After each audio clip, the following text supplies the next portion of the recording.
respectful, direct, and oftentimes fierce form. And we're still able to be diplomatic. And we're still able to make sure that we have the conversations collectively and harmoniously to the best of our ability. So I'd like to go straight into the actual brief introductions, because this could have been a lengthy conversation based on the powerhouses that are here this afternoon as we sit in the Marcus Garvey Amphitheater in this respective space. Dr. Hilary Brown has been active in the field of regional development for the past 20 years and is currently the program manager of Culture and Community Development at the CARICOM Secretariat. Additionally, Dr. Brown has provided technical support to the CARICOM Reparations Commission, which reports to the Prime Ministerial Subcommittee on Reparations since its inception in 2013. Attaché at the Embassy of Jamaica, Washington, D.C., and undertook a host of other types of consultancies. In addition to that, she also is the Queen, we know her as Queen Achom II. I want to make sure I say that, inside of IDO Network International. And she has been really responsible for supporting global African diaspora kingdoms in the reconnection, the various journeys to reconnection in the continent. So let's first and foremost welcome to my immediate right, Dr. Hilary Brown. And moving in the direction to my right, His Excellency Ambassador David Commission, Barbados Ambassador to CARICOM, and I also recall that it's connected to St. Vincent and Grenadines. Yes. Founding chair member of the Caribbean Pan-African Network, founder of the Clement Payne Movement, former head of the Barbadian government's Commission for Pan-African Affairs, and significantly, we should remember this portion, a Pan-Africanist, I'm gonna say that again, a Pan-Africanist that loves the arts, loves creative arts, and I'd like to, and no stranger to the conversation on reparations, and has multiple publications. So we'd like to also welcome Ambassador David Commission. And this is where my pronunciation on the international stage will be challenged. Daves Guja, yes, is a prominent Zimbabwean artist with a long and distinguished career. He is regarded as an icon in the creative space with over 35 years of experience in the theater and film industry and various leadership positions. His extensive work encompasses roles as an actor, director, producer, administrator, and social justice activist. His work is at the intersection of Pan-Africanism.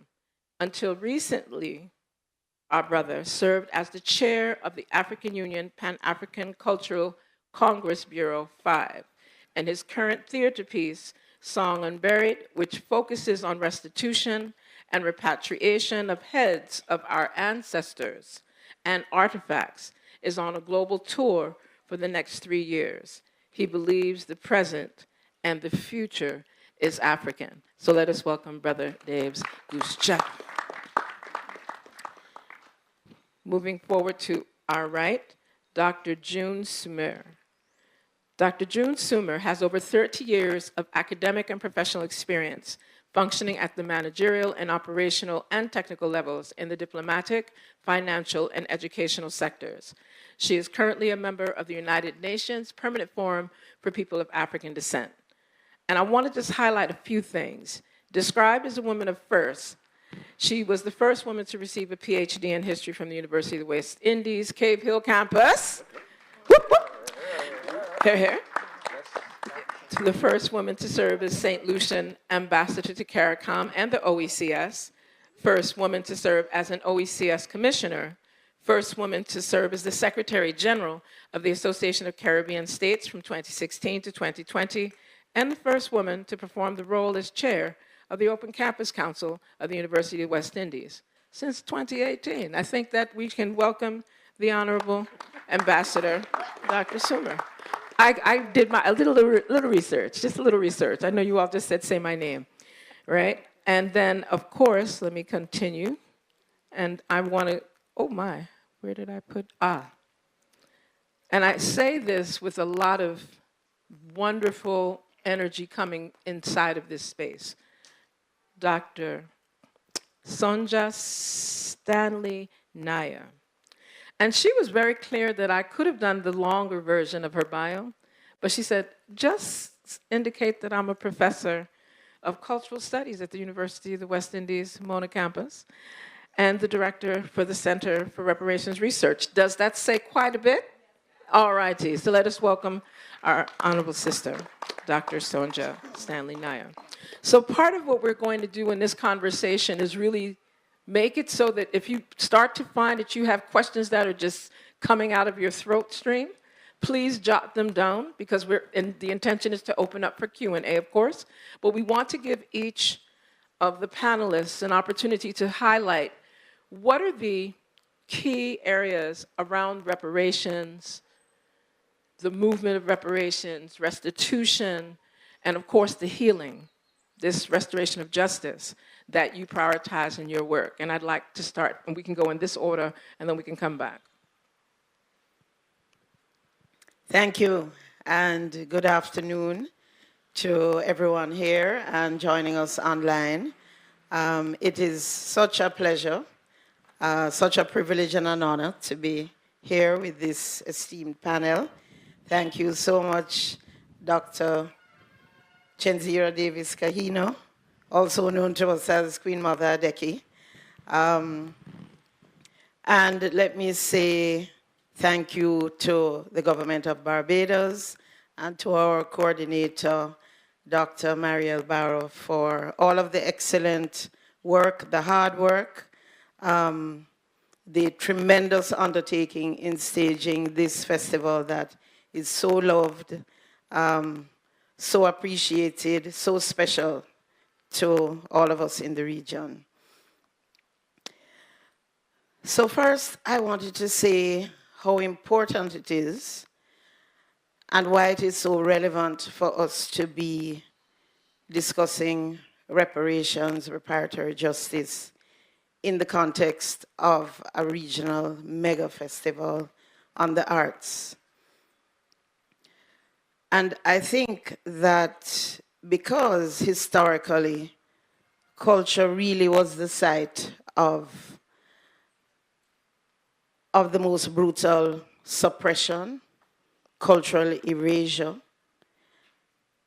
If we really think about it, as Africans, people of African descent, for Africans to have survived that brutal system of enslavement, chattel slavery, the transatlantic trafficking of Africans, we had to be a deeply spiritual, deeply cultural, strong people to still be here after that kind of genocidal policy of enslavement that was wrought against Africans. Really, perhaps the most staggering crime against humanity committed historically. So culture was targeted at many levels. Our spirituality could not practice, treated, denigrated as being evil, satanic. We could not use our languages. We couldn't use our names. Our family structures were under constant attack, separation, and of course, many of our cultural expressions. So the banning of the drum, later on the banning of carnival in Trinidad and Tobago, and even coming to the present, the ways in which the expressions of the people are always under attack of Africans. And so it means then that the process of reparatory justice really has to encompass that renewal in terms of culture. That is where the resistance has always been germane. And so in the context of CARIFEST, it's really very important for us to speak about reparatory justice because it is our culture that enabled us to survive, our culture and our spirituality. And this is really where a lot of the resistance that we see into the present, it is really embodied, embedded in our cultural expressions and just our way of thinking and being. So I wanted to highlight as well, excuse me, that as the CARICOM Reparations Commission has elaborated a 10-point plan for reparatory justice, which covers a range of areas, as you would know, beginning with an apology and looking at restitution in terms of health and education and culture and debt cancellation and being compensated and technology transfer and all of the various areas. But I think as a commission, beginning the journey in thinking about the various ways in which we must seek reparations to address justice and healing. I think what has come out in the process is the importance of that psychological healing and cultural wholeness. And so we no longer speak about going to Africa for cultural exchange and tourism. We talk about cultural reconnection. It is about reconnecting with the continent, reconnecting with traditional kingdoms and systems, those from which we were brutally separated 400 or 500 years ago. And so as much as we are excited about going to visit Africa, really it is about becoming once again embedded in our African history, culture, communities, because all of that we lost in the transatlantic slave trade. We lost community, language, aspects of our culture. We lost our people. We lost our spirituality as we practiced it in Africa, with the exception of some of the key elements, bodies that continue to practice important spirituality within the region. We also lost our names, and we lost an important tradition of royalty. And so all of that is part of the cultural healing and wholeness that we seek. And I think the CARICOM reparations movement has come to appreciate that this is a critical part of what we need to do to enable our people in the diaspora to achieve that healing that we speak about and the wholeness. And so this has become an important part of the work that the Commission is doing and arranging reconnection journeys to Africa, to Kenya, to Uganda, to South Africa, to Nigeria, and reconnecting with the royal fathers and the traditional kings and queens of Africa. So I really want to highlight the importance of that in this important context and of CARIFEST and also of being in this Marcus Garvey Amphitheater, where we are always inspired by one of the greatest Pan-Africanists who fought for African liberation and reconnection. So I'll pause there and turn back over to pass on to Ambassador David Commission. Thank you. Thank you. Brothers and sisters, this is the place in Barbados that Marcus Garvey visited on the 18th of October, 1937, he spoke to the Barbadian people here in the area that we know as the Steel Shed. It's a short distance from here. And so I have to begin my discourse with a quotation, and it is this. And I know you too believe in time, and we shall wait patiently for 200 years, if need be, to face our enemies through our posterity. When I am dead, wrap the mantle of the red, black, and green around me. For in the new life, I shall rise with God's grace and blessing. Look for me in the whirlwind or the storm. Look for me all around you. I shall come and bring with me countless millions of black slaves who have died in America and the West Indies, and the millions in Africa, to aid you in the fight for liberty, freedom, and life. I shall write the history that will inspire the millions that are coming and leave the posterity of our enemies to reckon with the host for the deeds of their fathers. End of quote. The Honorable Marcus Garvey, 10th February 1925, Atlanta, Georgia. And this quotation from Garvey is very appropriate to the reparations message, because he is saying it doesn't matter how long it takes, there's no impunity for crimes against humanity. If it has to take 200 years, the day of reckoning is coming. And that's basically the fundamental message of the reparations movement. There's no impunity.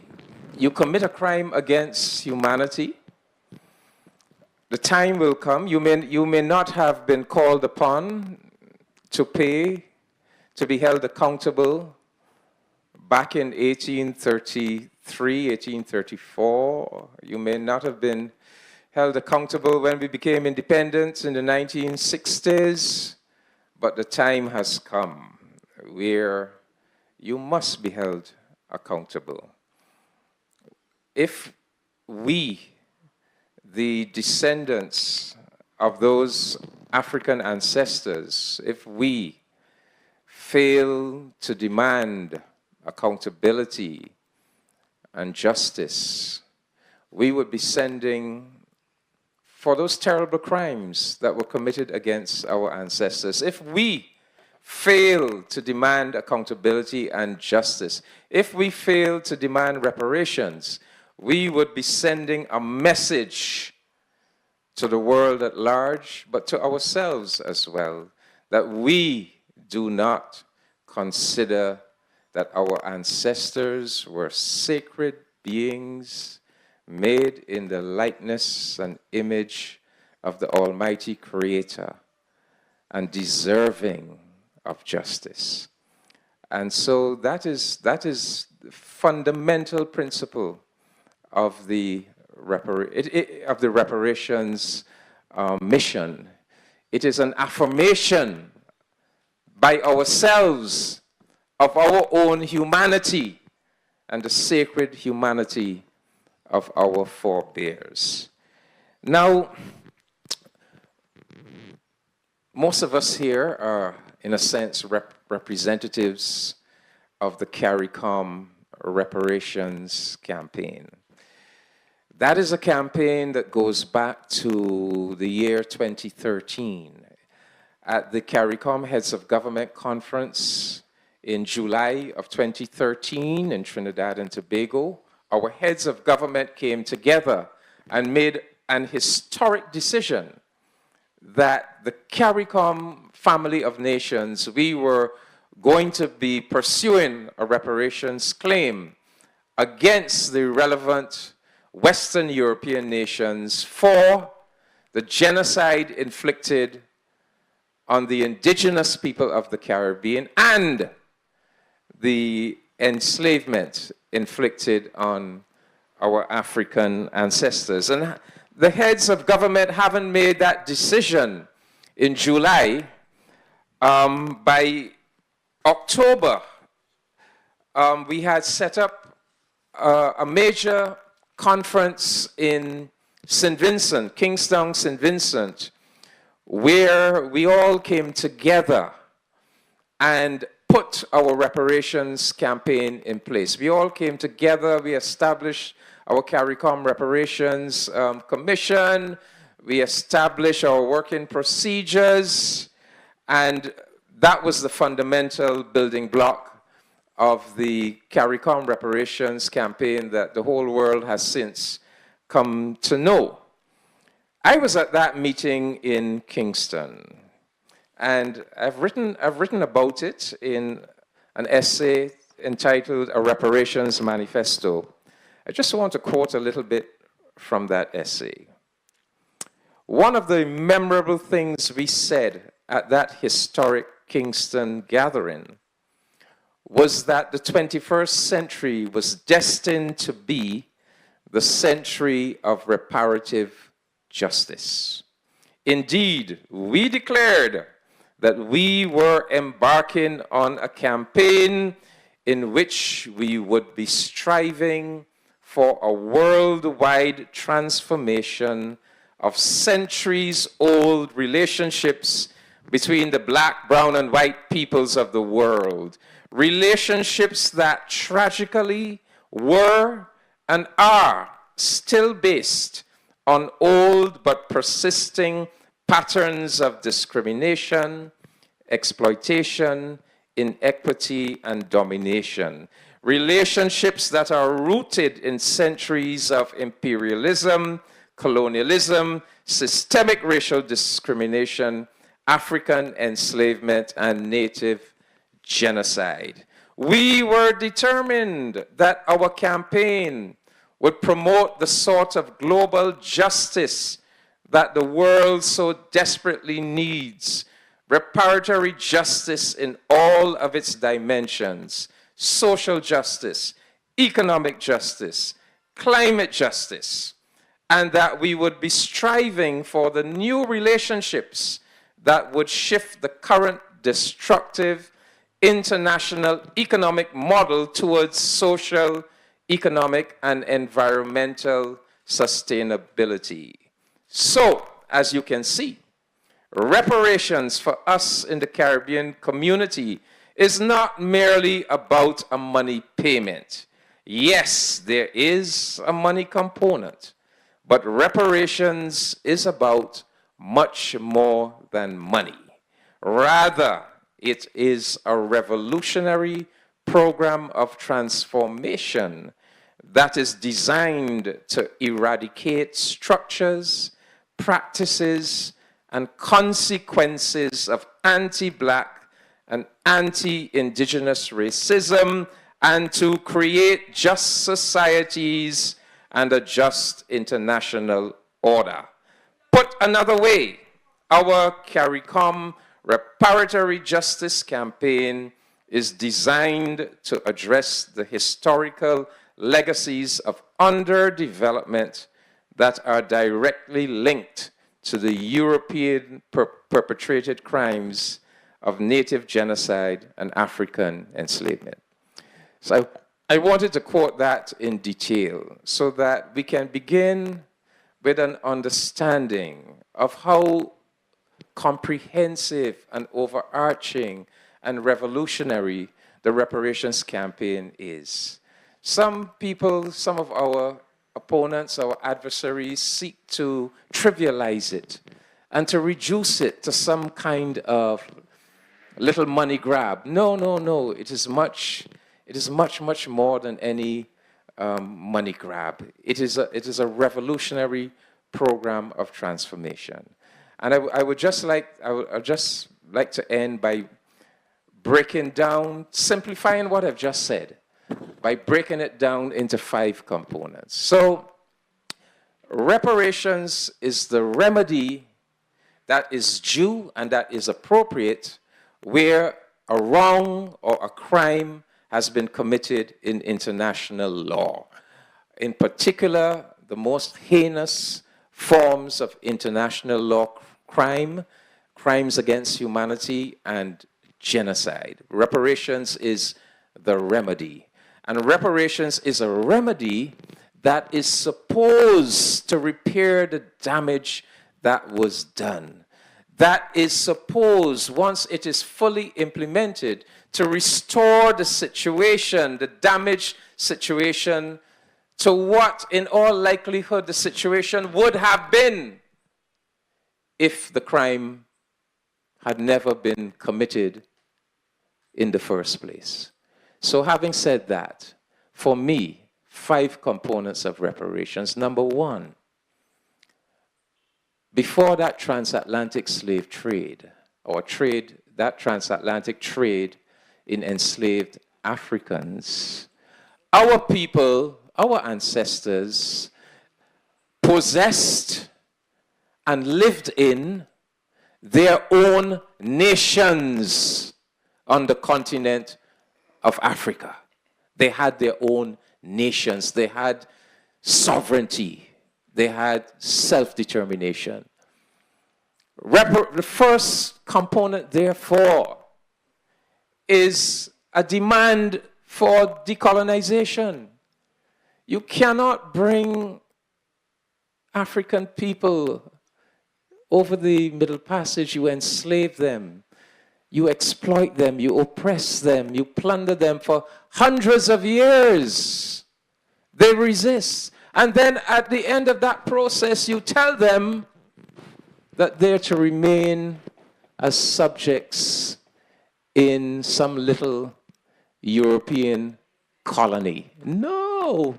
If you're to repair that damage, if they are to be taken back to the position they would have been in if the crime had never been committed, they would have had their own nations. They would have had their own national sovereignty and self-determination. So reparations underpins the drive for decolonization, which we will speak about at 4 o'clock. Secondly, Dr. Hilary Brown mentioned the CARICOM 10-point plan. That's the second component. We have dealing with those structures of underdevelopment that are directly linked to the crime. I won't go into that. That's number 2. Number 3, you heard it implicit in what I read out, what I quoted. We, more and more, we are recognizing that the international economic and political order that exists today has its roots in those centuries of enslavement and colonization. And that order, we, the black and brown peoples and nations of the world, that order was intrinsically unjust and exploitative, and it is still structurally unjust and exploitative. And we have still been inserted in that international economic and political order in a structurally unjust and exploitative manner. And so reparations, it is about a fundamental revamping of that international economic and political order to give us the justice and the rights that are ours by right. Then fourthly, reparations, yes, it is an outward demand for these reforms, but it's also an inward reflection in which we look inward to our own psyches, our own cultures, our own personality. We look inward for self-healing. Dr. Brown spoke about that as well. We look within ourselves. Are there any vestiges of notions of white superiority and black inferiority still within us that we need to identify and extirpate. So it is about psychological and cultural healing as well. And finally, number 5, a fundamental component of our reparations campaign must be to deconstruct that very dangerous and very bogus myth of the supremacy of white civilization, of the West, of the so-called West. The myth of the superiority of the West, of the so-called European civilization. This myth that they have created, where they have put themselves at the pinnacle as the elite universal measure for all other people.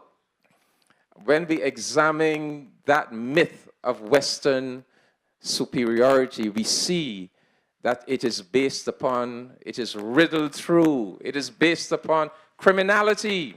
That vaunted European structure was based on the commission of the most terrible crimes against humanity, genocides against native people from the Americas to Australia, enslavement, rape and plunder. So we must challenge it.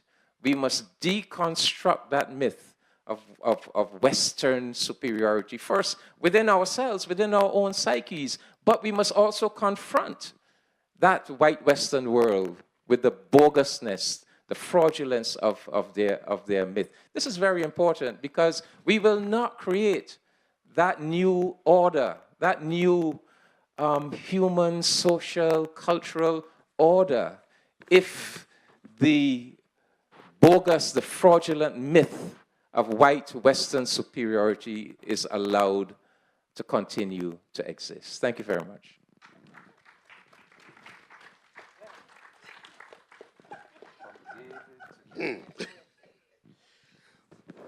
One of the key dangers is being a speaker that follows such eloquence. And they're like, okay, what shall I talk about? You know? But having said so, first and foremost, I would like to thank Dr. Hilary Brown for being a Nyamukuta, for being a mediator, for me being here, me and my team. So I am from Zimbabwe, and we are traveling with a particular play called Song Unburied, of which you are all invited tonight. Should you not show up, rest assured I'm going to have a conversation with my ancestors, and we'll deal with you accordingly. So, yeah. Yes. Right. I always say, you know, you have just given me a huge lesson into history. You know, because we don't have the 400 years of this history you're talking about on that continent. We don't have it at all. It's been totally erased. I would like to start with a particular statement, and it's in my native language. It's in my language, basically, and I speak Shona. And this statement is, Mapupa angu achamuka. It means, these bones shall rise. This was the famous statement that our spiritual medium, Nehanda, who has actually become of a global figure, and she's the one that actually kind of represents Zimbabwe in its full context. These are the words she said when she was being hung in 1896 on some tree, when she refused to convert to Christianity, and when she decided to utter those words as a clarion call for future generations to take up arms and fight for the country, and that was in 1896.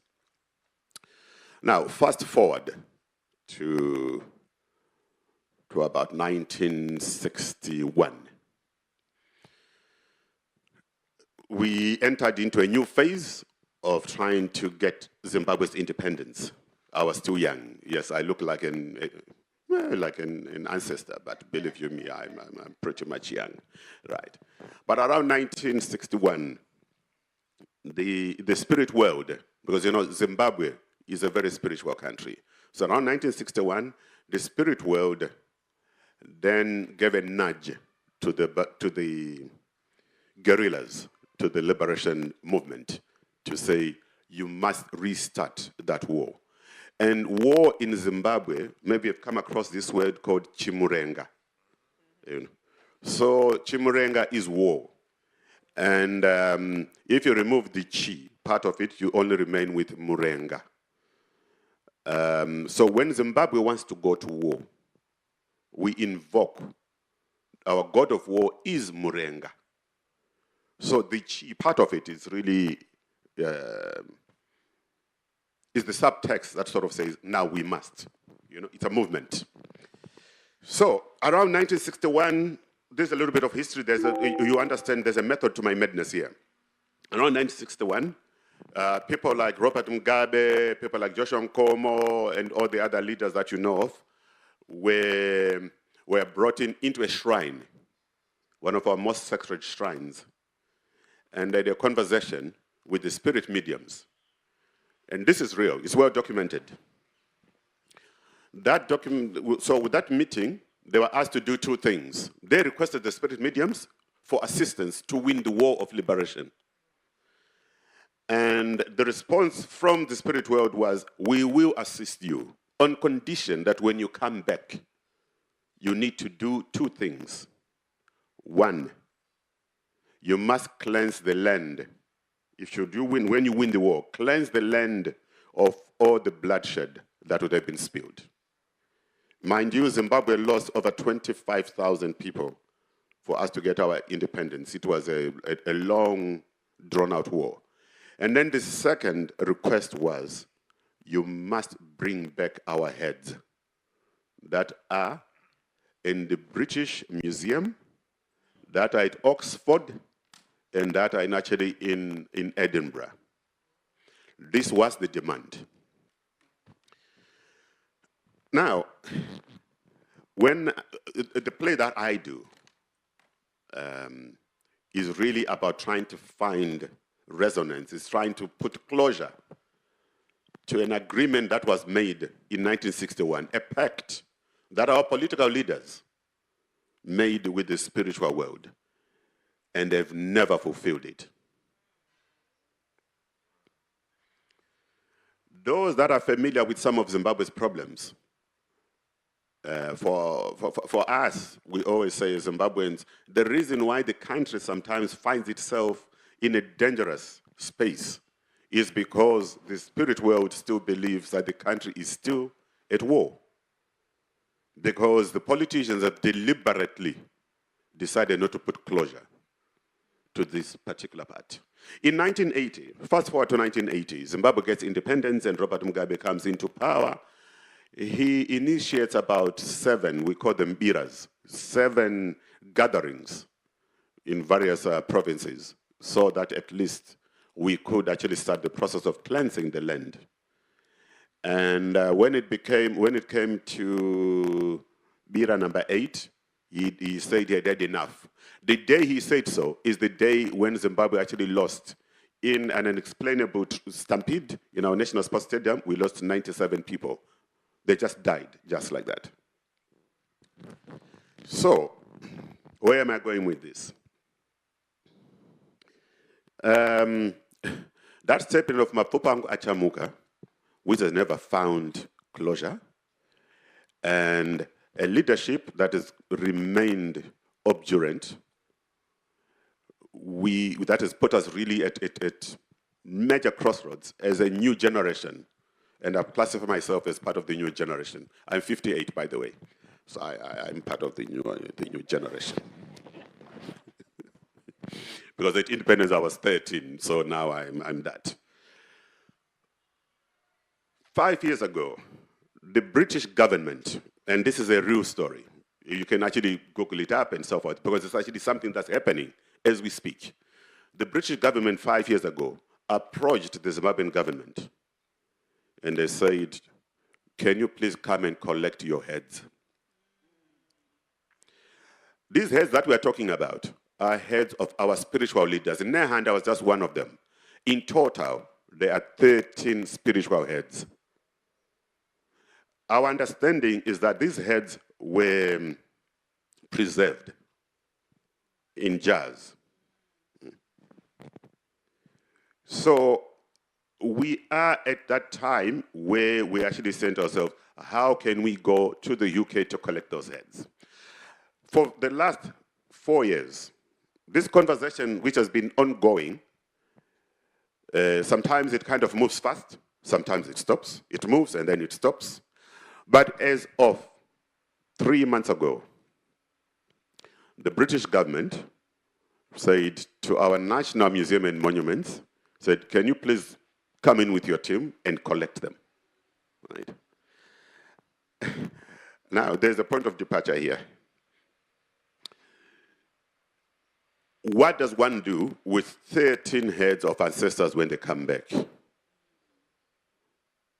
Do you put them in a museum? Do you preserve them in some mausoleum? What do you do? And this is why I created the work that you come tonight to see.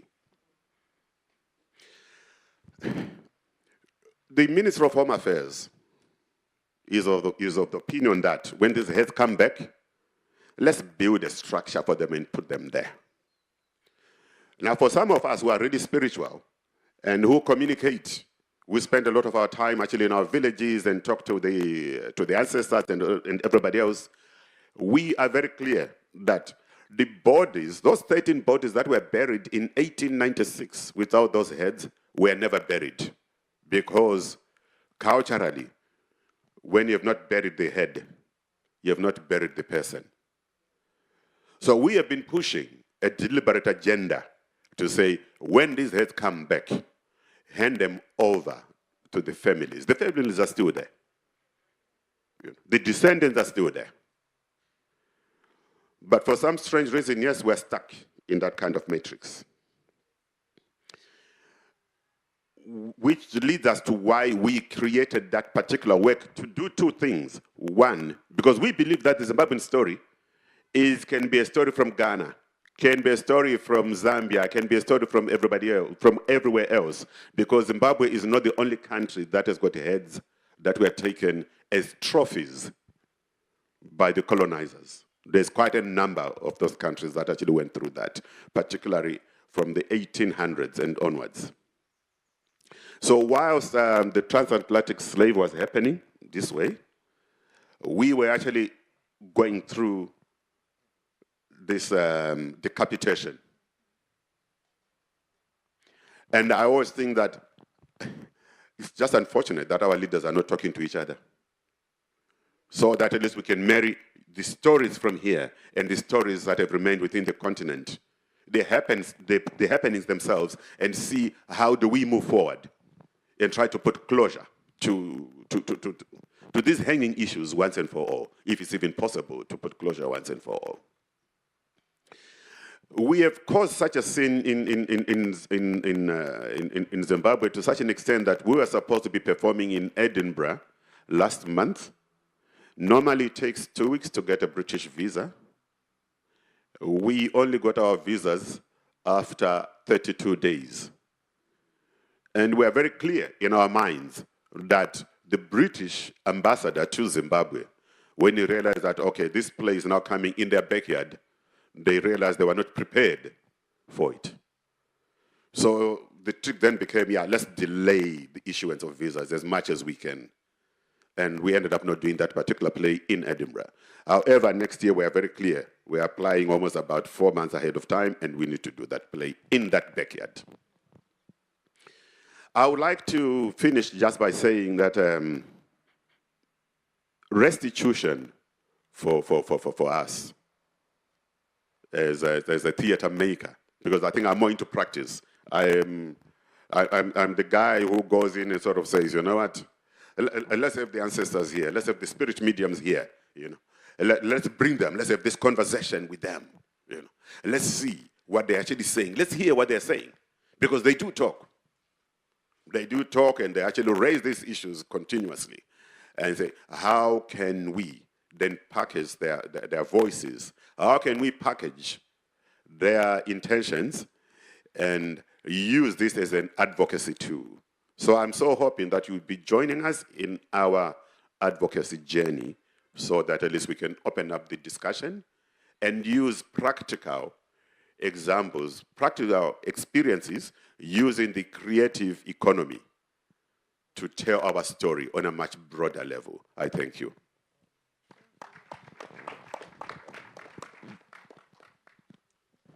Thank you very much. You have received so far a very comprehensive overview with regard to the issue of reparatory justice. But I want to add 2 dimensions to that. The first is something that I work on a lot, and that is reparations for women of African descent. And the reason why I focus on women of African descent is because I know that enslavement and the concept of chattel slavery was not a gender-neutral term. That there was specific war waged against women of African descent, and that war has legacies that we see today in daily life. My first reason for doing this happened when I was at university here in Barbados at Caville, when my professor, who is now the esteemed Sir Hilary Beckles, said in a class, the only person who could reproduce an enslaved person was an African woman. Think about that for a second. So I thought to myself, and it was the first time I ever cried in a class, and I haven't cried since, because I was then determined to fight. I thought to myself that if I had been an enslaved woman, all of my generations would have been enslaved because of me as a woman. And a lot of the images that you see of African women, and after that, women of African descent in the literature, would focus on the negative. So here I am as a female history student, reading that African women were considered masculine. You remember in the first conversation that we had at Golden Square that Sir Hilary said that Barbados is one of the slave societies where women outnumbered men. And that is because, one of the reasons is because of the fact that they saw us as being equal to men working on the field, in the cane fields. There was no difference between the African man and the African woman. They took away everything that was feminine and womanly about us.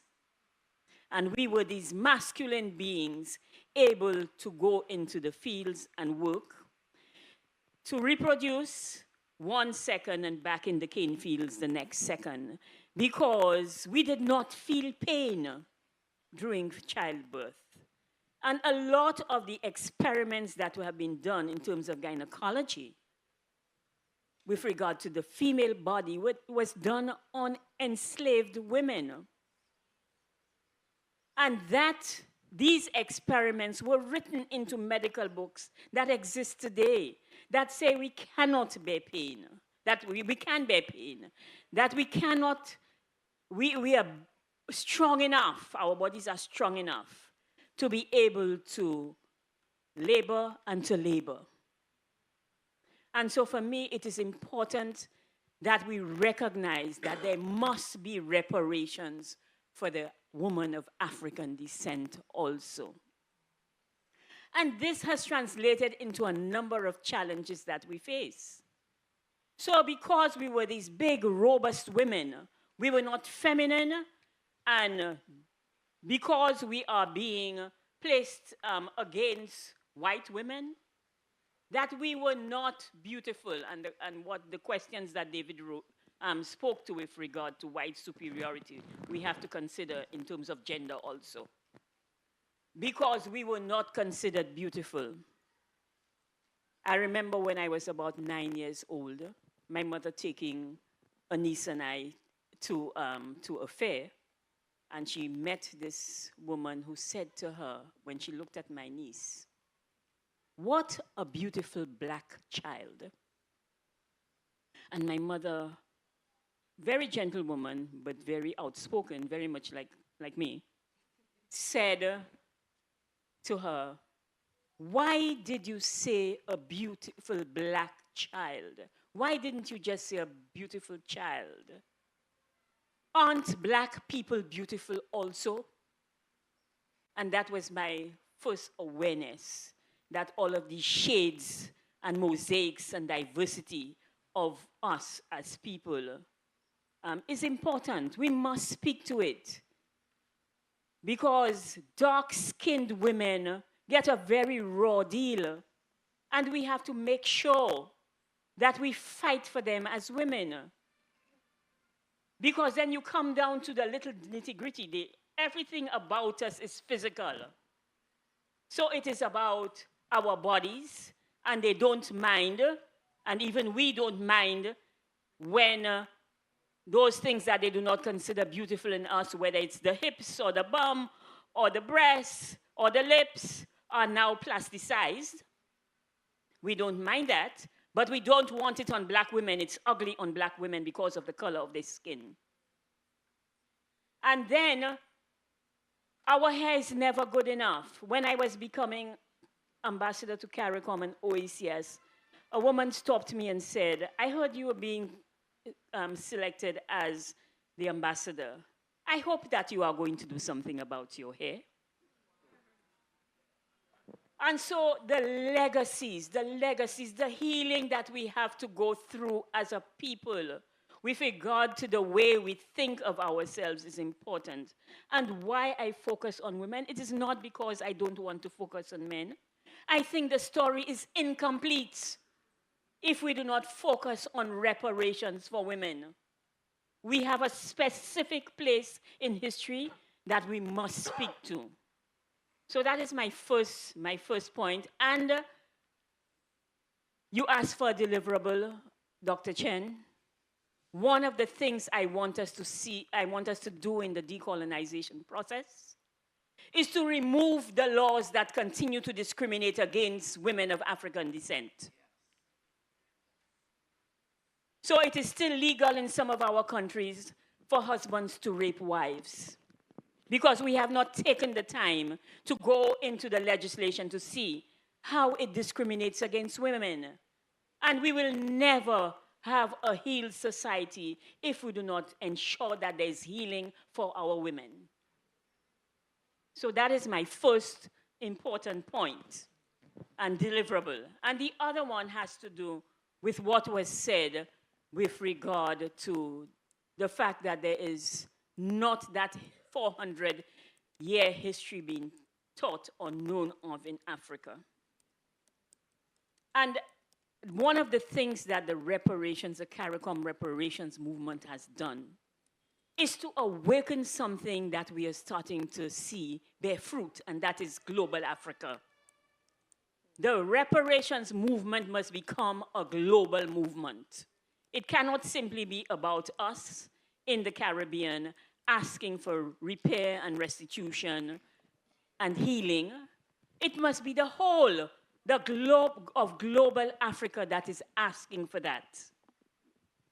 And so the trip of that play going around the world is one of the things that we have to promote. And the reparations movement must span everywhere in the world. We have made a lot of strides because of what CARICOM brings to the table. Never underestimate our reparations movement.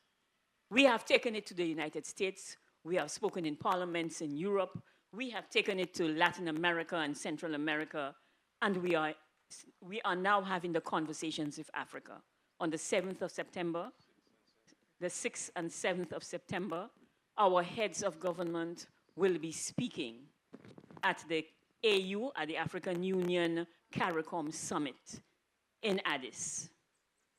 And we will be talking to not only the theme of the African Union for this year, which they have now expanded into a decade, which is reparations for Africa and people of African descent, as well as our own 10-point plan, which we have revised and we are in the process of rolling out, to show that we have been at the forefront because we understand that the inhumanity and the laws that were put in place in the Caribbean, in Barbados, starting in Barbados, which said that we were not human, is now a global issue, that no African or person of African descent is considered human.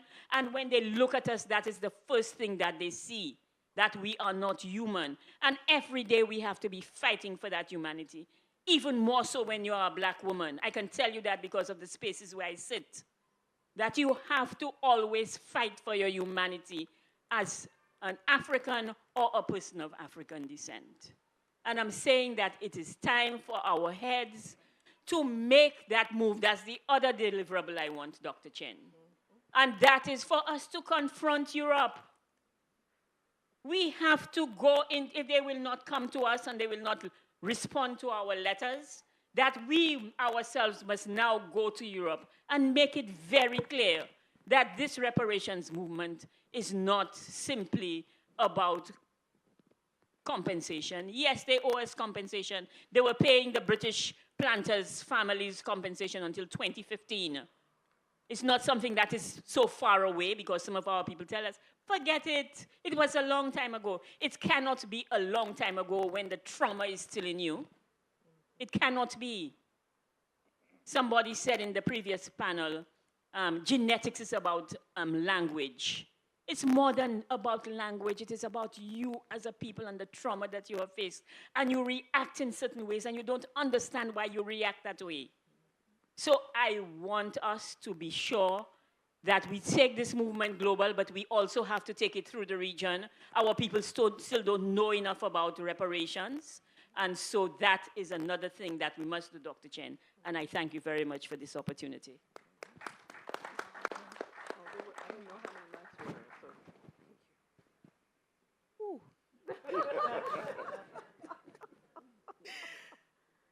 In the spirit of my ancestors, in the spirit of your ancestors, in the spirit of Marcus Garvey, who stood in this place, as a Jamaican, I want to say to you, there's a railroad made of human bones at the bottom of the Atlantic,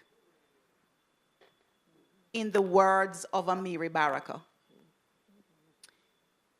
And in my focus on internal repair, it is important to acknowledge that this repair, you have heard it from each of our panelists, that this repair is repair that has to happen at several levels, in several geographical locations, but absolutely in the context of the African diaspora.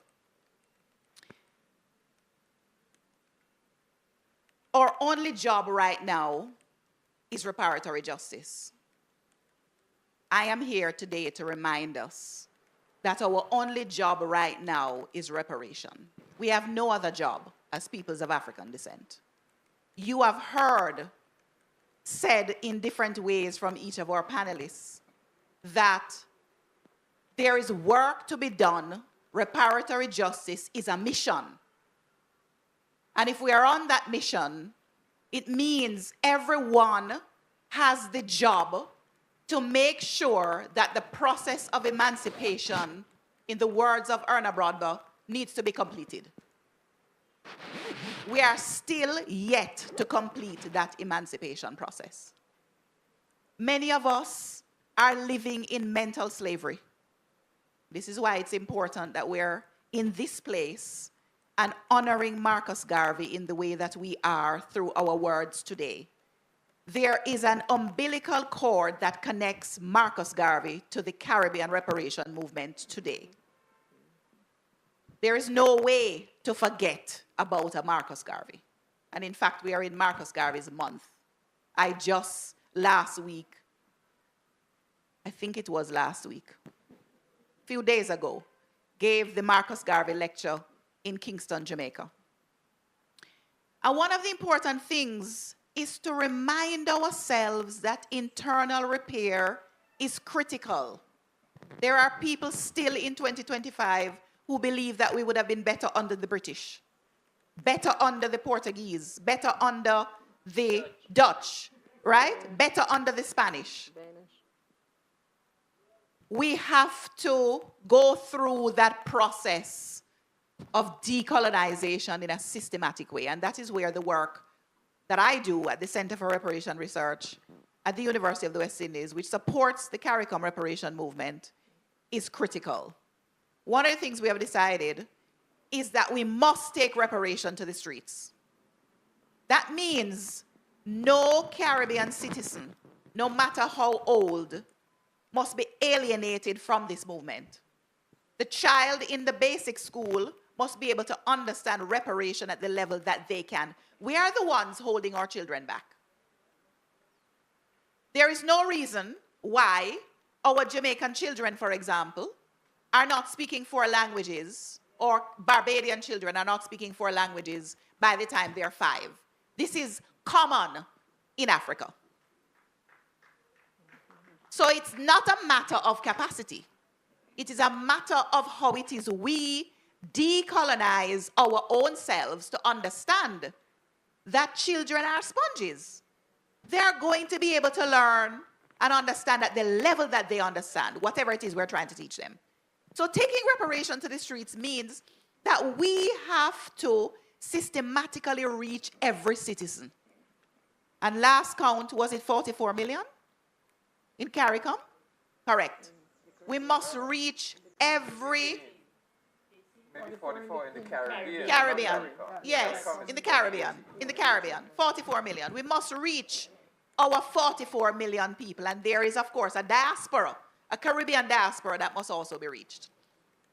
And I am very passionate about this because we could, in our movement, focus on the diplomatic work that needs to be done to engage with the former colonizers and leave behind our own citizens who are living with the legacies of enslavement, the legacies of chattel enslavement, the legacies of colonialism, and we ourselves doing damage to ourselves internally, continuously, repeatedly.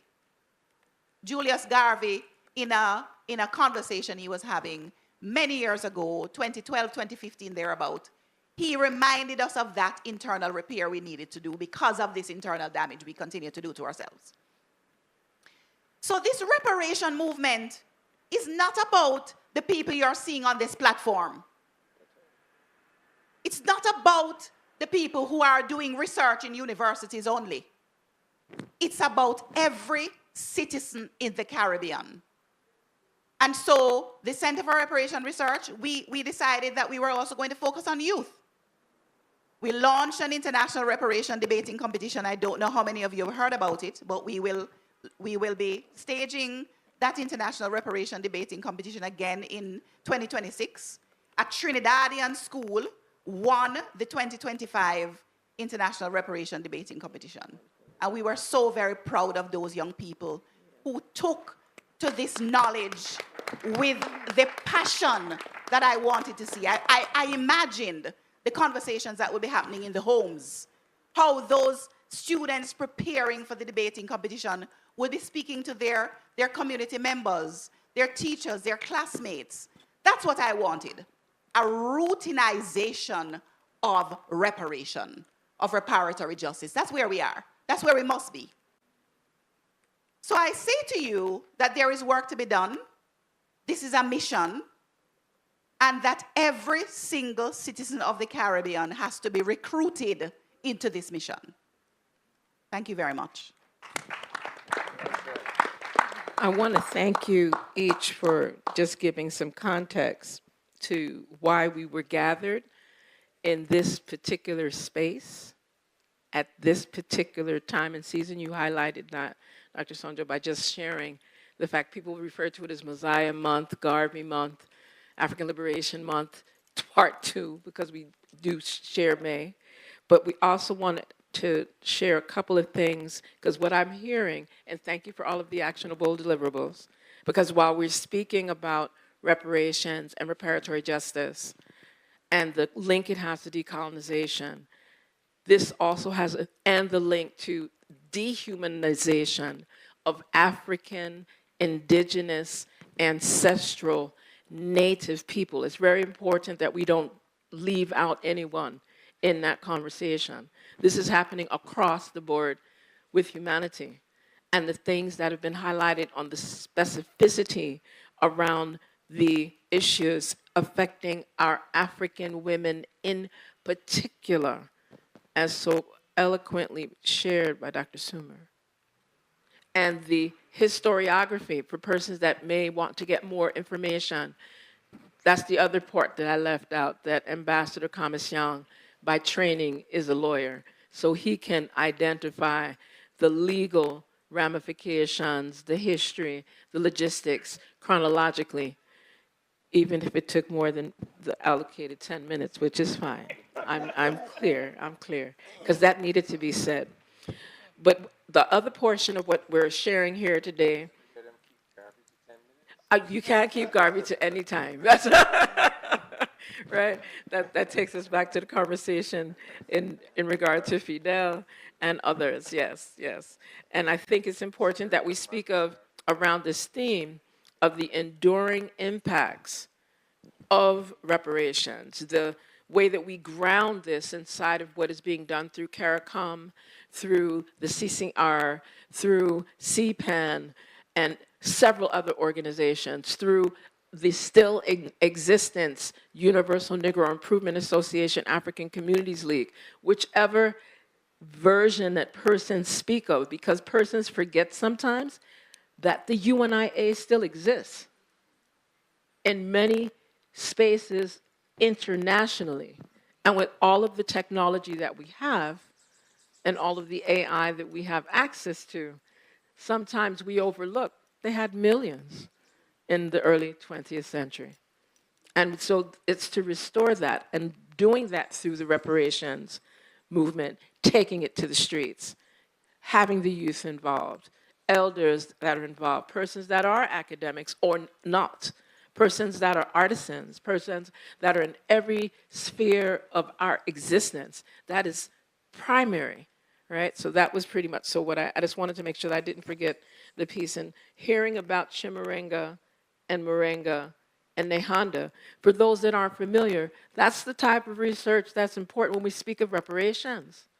Because this is the justice part is significant, and the repair of our relations are significant. You can't heal if you don't know you hurt. It's very difficult to heal if you don't know your body slash up. So we have to acknowledge that, recognize that, hold that space, and then facilitate through the work of ancestral engagement. I want to make sure persons don't get spooked by this. When we're speaking of ancestors, we're just speaking of our family from before, and showing reverence and veneration and not getting tossed about on Eurocentric ideologies that try to strip us of what used to keep us strong and will facilitate our reparatory justice healing on many levels. So the next section, and I need this part to be a little more concise, only because we'd like to open up and at least, does anyone have questions yet? Okay, see, I knew it was coming, so I'm making sure I ask first, right? We want to make sure. We could. Is there a microphone out there? Thank you very much. And please just introduce yourself.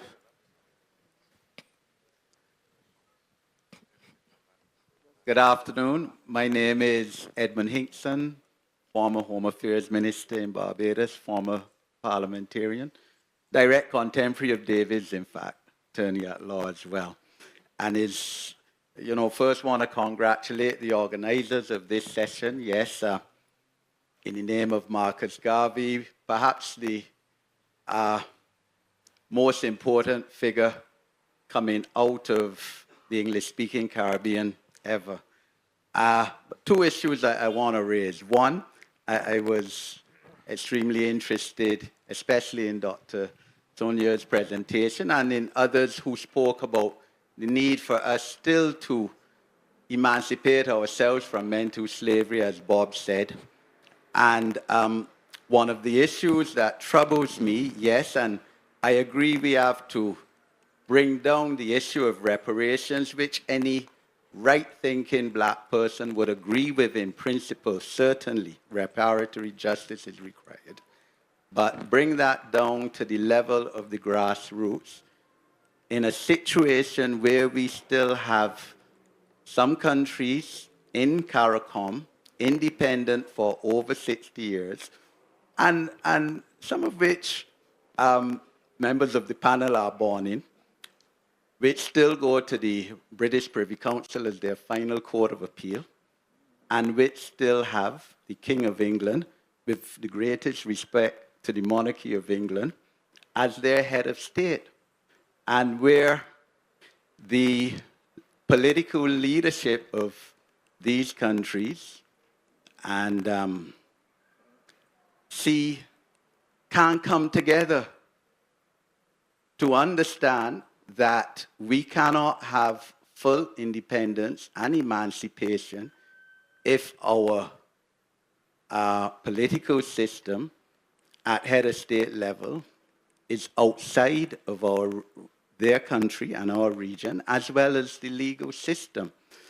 And how do we now move to change that in a situation where perhaps, as was said, the average person in the street in Jamaica, in St. Lucia, feels that this has nothing to do with them, that it doesn't put bread on their table tomorrow morning, but which is of fundamental, in my opinion, psychological importance to our advancement as a people.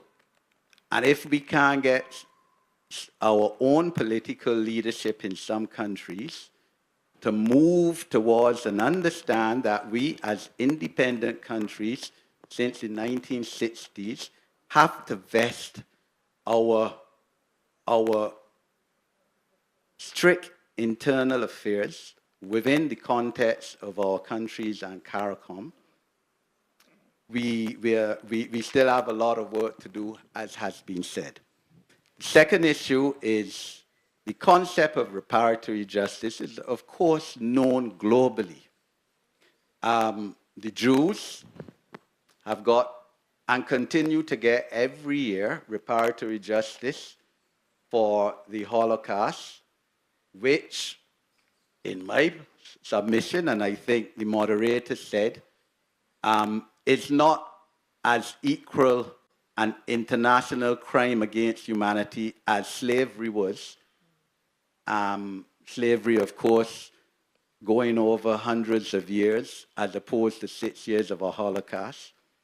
And even every year, as I understand it, reparations are paid to the World Jewish Congress by Germany, continue to be paid. In America, there are examples where the US government paid the Japanese, whose, even though they were US citizens, were interned, etc., during the World War, or both World Wars. So there's the concept, accepted concept internationally and globally for reparatory justice. And why, I would wish to hear from the panel, has it not been accepted internationally or globally that Caribbean people, that African people, people of African descent should get reparatory justice too for centuries of inhumanity committed against us? Thank you. Thank you for that question. I want us to field another question and then go to conversation. Is there another question? Yes, please take the microphone to our sister? Hello, thank you for the knowledge and wisdom you have shared with us. My name is Vernita Pearl Ford. I'm with the Center for United Nations Constitutional Research. And yes, we have to take this to the streets. We have to take it to the community. We have to take it to our capitals. We have to take it to the regional organizations. We have to take it to the regional courts. And we also have to take it to the United Nations and the International Court of Justice, reparations. And I have made the case that I do believe that this region, just given all that it has done, is so well placed to play the global leadership role in invoking Article 109 of the United Nations Charter, which allows for the convening of another international convening. 80 years ago today, 80 years ago this year, the United Nations was born. A third of the world was colonized. Most of the people who looked like us were not there. 50 nations created that charter.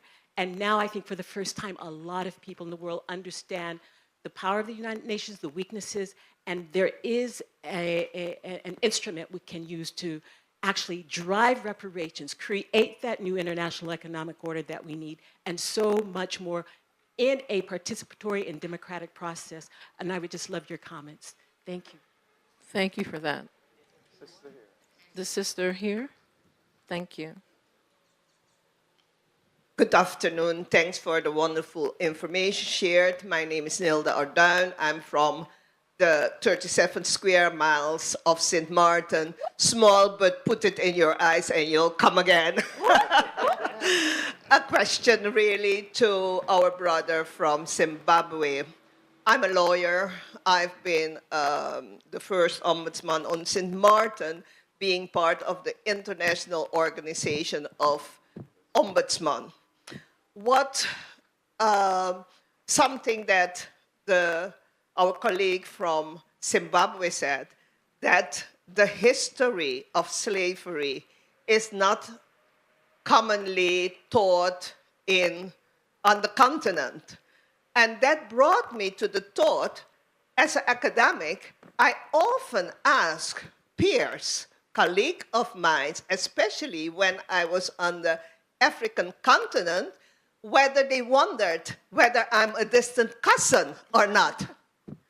And somehow I felt that with a sense of shame, they would tell me, you know something, the history of the transatlantic slave trade, we hardly know anything about it. And I'm talking about academics. And it was never taught to us.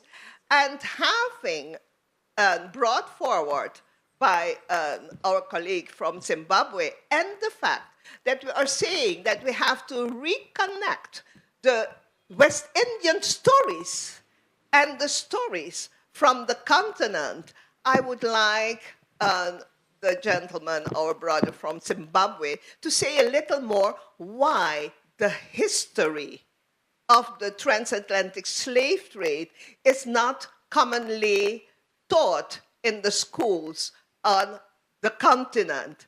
I'm always saying it all depends who tells the story. Thank you very much for that. Is there any burning? No. Okay, we're going to have to roll this in. So afterwards, just please know that we're working on time. I didn't look at the time, but we're still on time. This is a good thing. And before I release this mic, though, I just want to highlight something that we keep saying. English is really a peculiar language because we tend to beautify things and sanitize things when we even mention the transatlantic slave trade. It sounds like shopping, yeah? But trafficking is more accurate.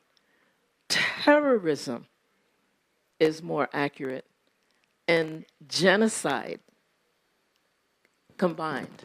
So I just wanted to put that in our mindset so that while we're using the terms that are more common, we need to call this experience exactly what it was. It was ancestral treason to a point that is unimaginable.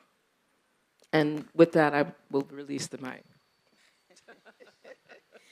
Thank you, and thank you for those really great questions and comments. I wanted to comment on the first point that was raised about why it is that people of African descent, why there doesn't seem to be that global consensus, willingness, understanding, why it is people of African descent should get reparations. And I want to say that it is essentially located in the racist ideology, the white supremacy, all of the legacies of enslavement, in fact, dictate an international sensibility that black people are not deserving. They were not deserving of being compensated at the end of enslavement.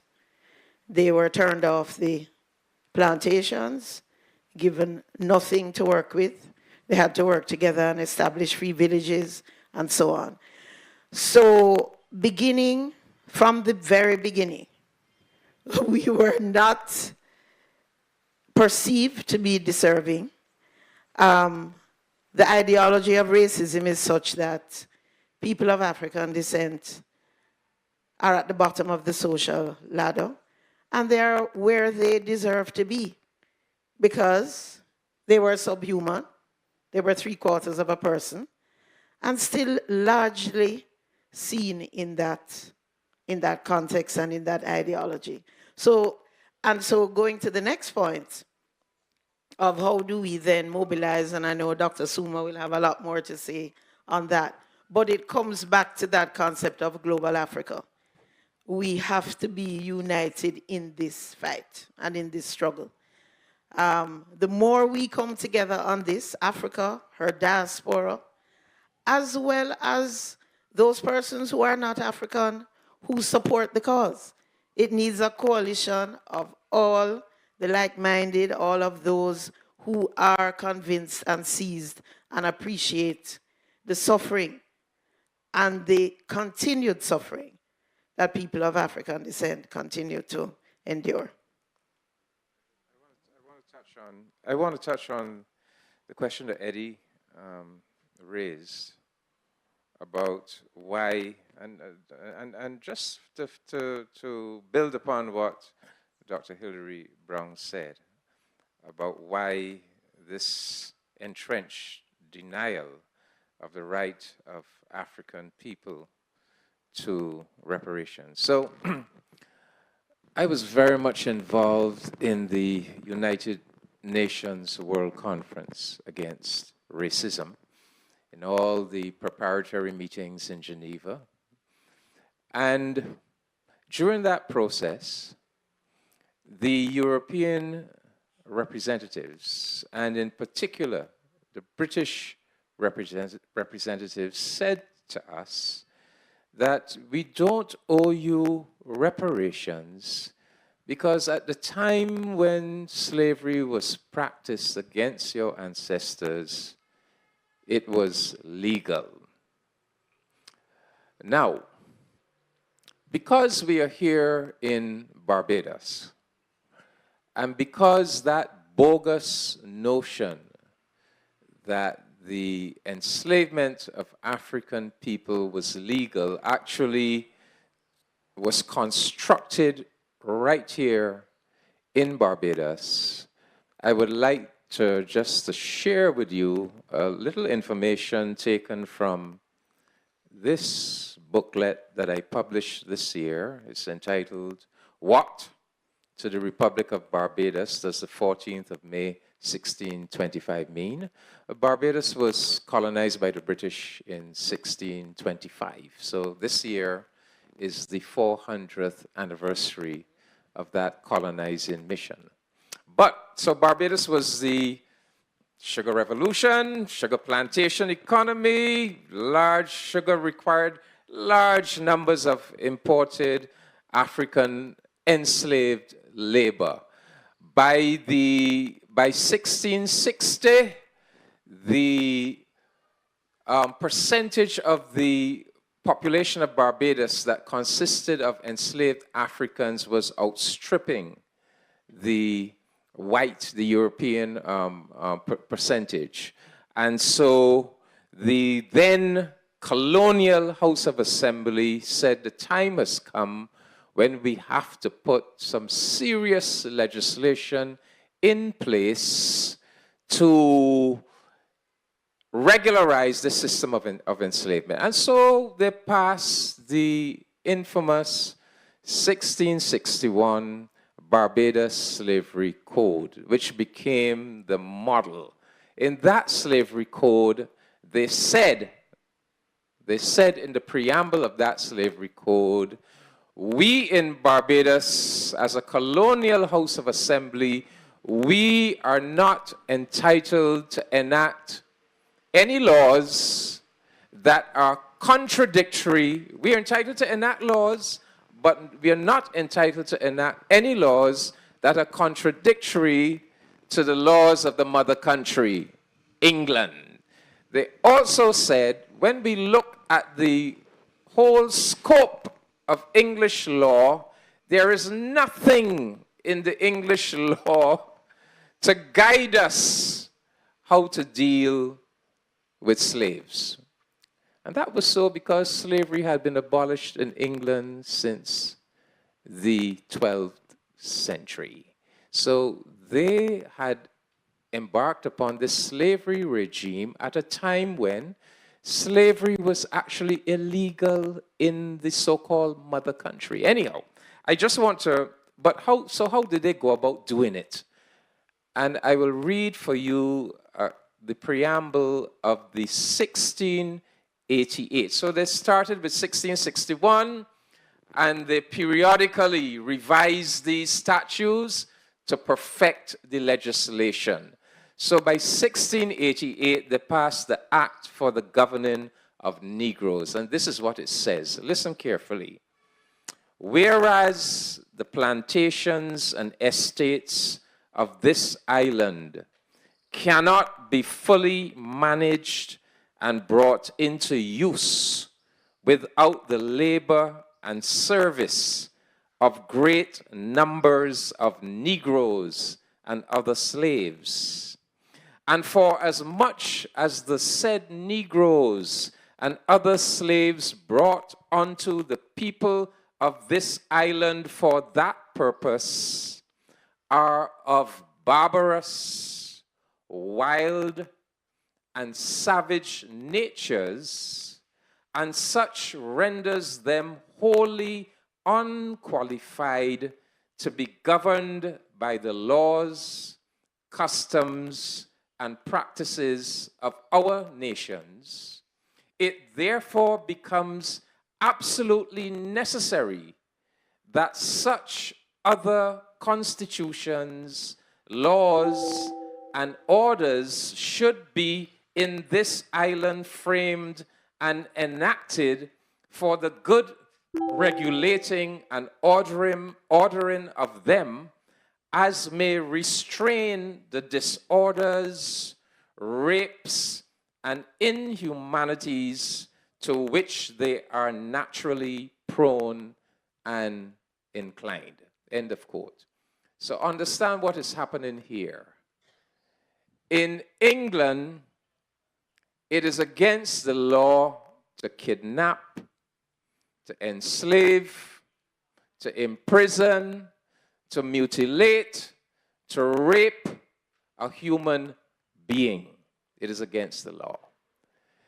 This Barbados House of Assembly, in order to get around that situation, said, we, the Barbados House of Assembly, we determine that these Africans are not human beings. These are wild, barbarous, and savage creatures who are inclined to disorders, rapes, who are naturally prone and inclined to disorders, rapes, and inhumanities. And therefore, the legal system that applies in England is not appropriate to be applied to them.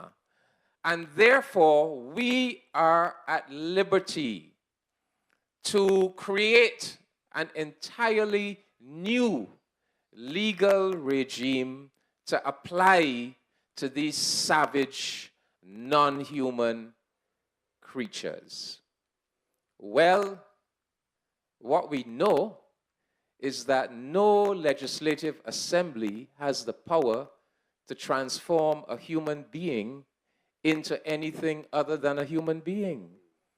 It is a factual absurdity, and we know that legislative acts that are factually absurd are inherently null and void. So this act, this bogus act of the Barbados House of Assembly, which was based on this fraudulent and bogus rationalization about Africans, this was passed up. It was enacted in the Colonial Assembly, passed up to the British monarch for his consent, and became legislation. And so it was these Barbadian acts of Parliament, these bogus, philosophically fraudulent and jurisprudentially fraudulent pieces of legislation that then were exported from Barbados to Jamaica, to South Carolina, all across the 13 colonies of what became the United States of America. This is when the British diplomat gets up at the UN in Geneva and says, we don't owe reparations because when slavery was practiced, it was legal. It is this bogus, fraudulent actions of the Barbados House of Assembly on which he and she are pinning their argument. So we know that slavery was illegal under the national laws of England and similarly the other Western European nation states. And we also know that that system of racialized chattel slavery that denied the humanity of the people that it imposed itself upon was also illegal under the then existing international law. We know that international law in the 17th and 18th century, it would have permitted what is known as serfdom. There was serfdom in Europe, there was serfdom in Africa, there was serfdom all across the world, and international law would perhaps have accommodated serfdom. But the racialized chattel slavery that these European powers constructed, that was not serfdom. That was a much more profound level of criminality and barbarity, and it would have been illegal under international law as well. So to answer your question, Eddie, really and truly, they have no leg to stand upon. Slavery, the enslavement that was imposed on our ancestors was always illegal, whether under their national laws or under international law. And international law tells us where there's a crime, there must be a remedy. And the remedy for this kind of heinous crime against humanity is reparations. Over to you. My sister from St. Martin, I have no idea where. I did not know that there's a country called St. Martin. I'm telling you, I'm learning every day. Yeah. Oh, they're all from. Okay. Okay. I tend to answer that question in this way. So, in my opinion, that is deliberate. It's deliberate from our own nation states, our leadership, our political leaders, to not join the dots. It's very, very deliberate. I think Africa is in a very dangerous space at the moment, where we are seeing new dynasties being created. They will not even talk about the Mwanamatapa Empire. let alone actually put in money so that we have got a deep understanding of what it actually meant. The Great Zimbabwe Empire. You will not discover that actually in any classroom. It's not there. You only get surprised when you actually go to the actual site to say, oh, we did that? Was it us? You know? Because a lot of, I think when Africa got independent, a lot of our leaders decided that the conversations, the history, must start with them. So a lot of it just starts with Robert Mugabe did this. The current guy is actually busy writing out Robert Mugabe as we speak in the history books. So that's how crazy it is. It even becomes much more dangerous for some of us because so I make documentaries, I make feature films, I'm into theater and so forth. And I can safely tell you this, that in Zimbabwe, we actually have got 2 sites that were used as jetties for slavery. We know the remnants are there. When you actually go into the border with Mozambique, on the other side, where you actually have got an outlet into the Indian Ocean. We know it, we've documented about it, we've spoken about it. But when you now go into the politics and say, shall we have part of this history being recorded and being recognized? Oh, they're telling you, no, we are too busy. So everyone is just busy. We are busy doing nothing. So, but anyway, that's me. Thank you. Thank you. I want to add another dimension to what David and I'm adding dimensions today to what David and Ende said. Yes, David and David. One of the reasons is because of something that is very similar in the Caribbean. And that is because we like to hide our past because we think that we were complicit in it. So in Africa, the myth has been spread that Africans were responsible for enslavement of Africans without thinking about the dimension that David spoke to, which is a totally different type of enslavement. In the Caribbean, you could be bought, sold, born as an enslaved person. Usually in Africa, it was after a war or some kind of disagreement, etc. You could be inherited. And that law that David spoke to also spoke to the fact that now a lot of these planters had the liberty to rape. And so if you look at some of the reports that come out with regard to how much compensation, how much reparations, especially with regard to women, and if you consider that women were raped from the time they were 10, if you can consider a 10-year-old woman. And this was done for close to 400 years. The calculation in some of the texts is that there were more than 50 million rapes of women in the Caribbean and in the United States over that period of time. I remember speaking to Sir Hilary on one occasion, and he was saying that when you look at the statistics, the first 2 children of enslaved women were always mulatto. So the planters thought they had a right to the bodies of these young women. So their first 2 children, after that, they become African, fully African. But the first 2 children were always mulatto. And so all of these laws, we have to look at them closely. And we also have to call for their decolonization, even at the level of the ICJ. So I'd like to go to that question with regard to the international community that was asked. And the point was made about the United Nations. At the United Nations, we have a number of anti-racism mechanisms. I sit on the United Nations Permanent Forum on People of African Descent.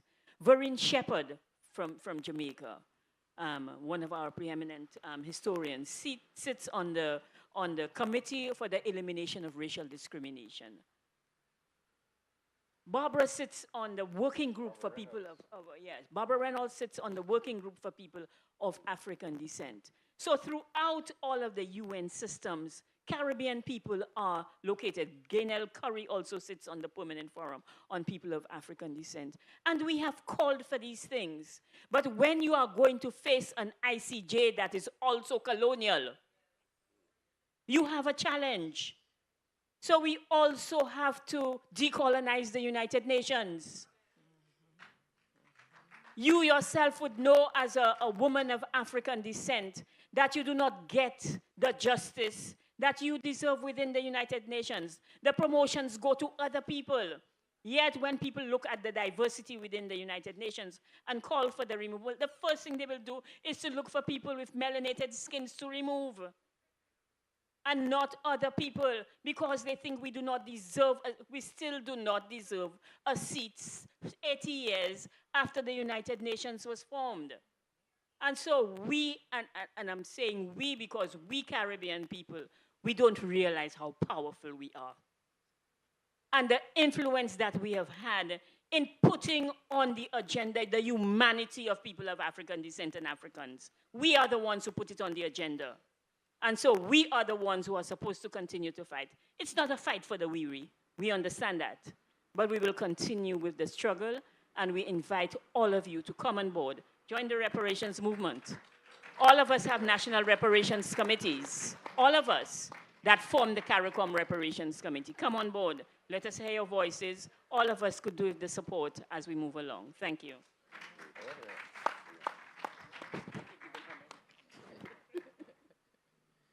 It is incumbent upon me as I think it is the last response from the panel before we turn over to our moderator, to take us into the future. And my question to center myself on the future in the last few months has been, who is the Caribbean citizen in 2030? Who is the Caribbean citizen in 2040? Many of our countries have development plans. Vision 2030 in Jamaica, for example. We have put on paper some of the ways in which we want to take our development forward. I want to give two reminders to respond to some of the things that have been said. One is that a vision of our development cannot, in the ways that we have written them, cannot be devoid of a reparatory justice agenda. These visions, these documents need to be rewritten. And it must be an urgent matter to reframe our development plans and our visions for our countries in terms that center reparation.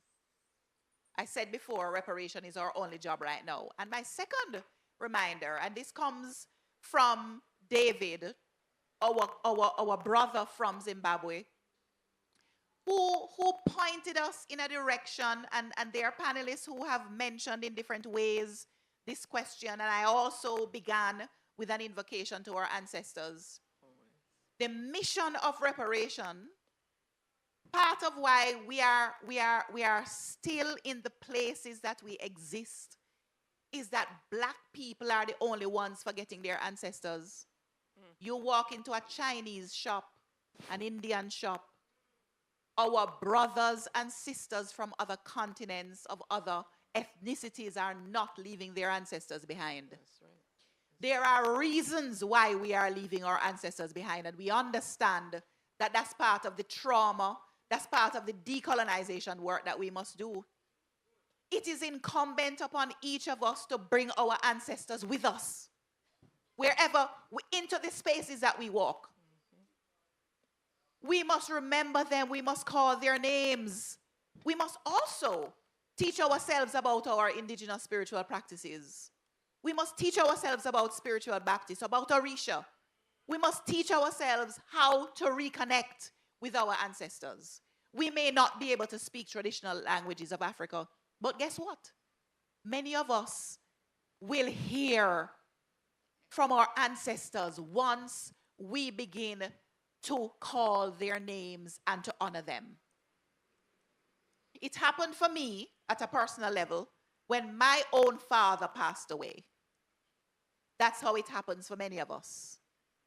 that something happens, whether it's a dream, whether it's a calling, whether it's a vision, whatever it is we might want to call it, we must not ever alienate our ancestors.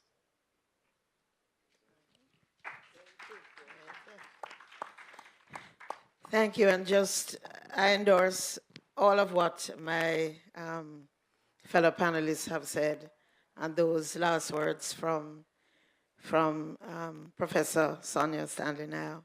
But I also wanted to leave us with a feeling of encouragement and hope, and to say how happy I am to have had the participation of our brother Dave from Zimbabwe, and how much we identify and with the whole restitution of cultural property, and even highlighting, for example, an experience that I had in Kenya with the Pokomo royal community and the sacred Ngaji drum, an 8-foot imposing drum, 2 feet in diameter, which has been in one of the British museums for 110 years.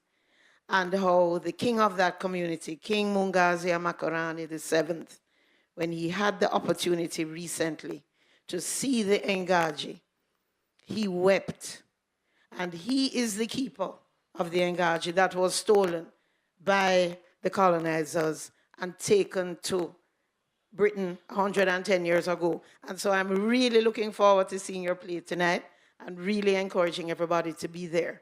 But finally, just to say that when we started on this journey, and this is not at all not taking into account the incredible work of Rastafari and our artists and our Pan-Africanists who have kept the memory alive and that fire within us in singing about the experiences under enslavement. And 12 years ago, though, when our governments now decided to join hands with civil society to embark on this important mission, everybody thought, we're crazy. This is not going anywhere. That happened long ago. They're not going to take you seriously. And look at where we have come. You have to change hearts and minds before you can realize progress. And so now we're seeing families apologizing, the Church of England, all of the private sector organizations apologizing. We have incredible media attention to everything. Reparations, it is a major item in the news media. And so we are on a journey. We invite you all to join us. We need that advocacy at home, in the schools. This is what Sonia was saying about taking it in the streets. It is each of us becoming educated on the issues and sharing it right at our dining table. My daughter there says to me, Mom, why do so many of our conversations end with talking about enslavement? We have to continue to talk about it and ensure that the next generation is knowledgeable. There's a group of 5 young advocates right now in the Grand Market who are youth advocates for reparations. And they are there engaging the public and sharing their knowledge. This is what we need to do in a practical way, and we have come a long way. We have seen the progress, and it is through all of us coming together on this agenda that we are going to realize the justice that we deserve for our ancestors and for us who continue to live with the legacies of indigenous genocide and slavery. And so, thank you. I'll stop there. Please give a resounding, warm round of applause to our panelists. And keep me in prayer for being able to try to moderate and keep it within time, because you can't stop this type of energy, and the ancestors have brought forth a coolness in the space. And I just wanted to close with Marcus Garvey argued for reparations and reparatory justice as a way to return wealth and resources stolen through enslavement, trafficking, colonization to the entire African diaspora. And his standard of excellence in the 20th century, we have all of the resources we need and require to do the exact same thing on a higher level, even exponentially greater, as we move beyond into the 21st century. So I want to thank you all again. And for the purposes of the video here, I have to remember that part, we want to give our thanks to the Republic of Barbados, to the organizers of CARIFEST 15 here in Barbados, definitely to Dr. Marielle for just having the insight to help us to organize and facilitate these types of things, and a very warm, this is for those of us that may not be from Barbados but are still looking for our honorary birth certificate, give a resounding round of applause to Prime Minister Mia Amor Motley for having the insight, the vision, and the boldness and the fierceness to lead in this trajectory. And for those that did not get my name in the beginning because she did not say it, I am Dr. Chinzira Davis Kahina, affectionately known as Dr. Chen. So I sit today in this space as a representative of the Caribbean Pan-African Network that sits within and has representation in the CARICOM Reparations Commission, in addition to being the second Assistant President General of the still in existence UNIA-ACL-RC 2020. And with that, we say, Hotep, greetings, and may all of our ancestors be praised.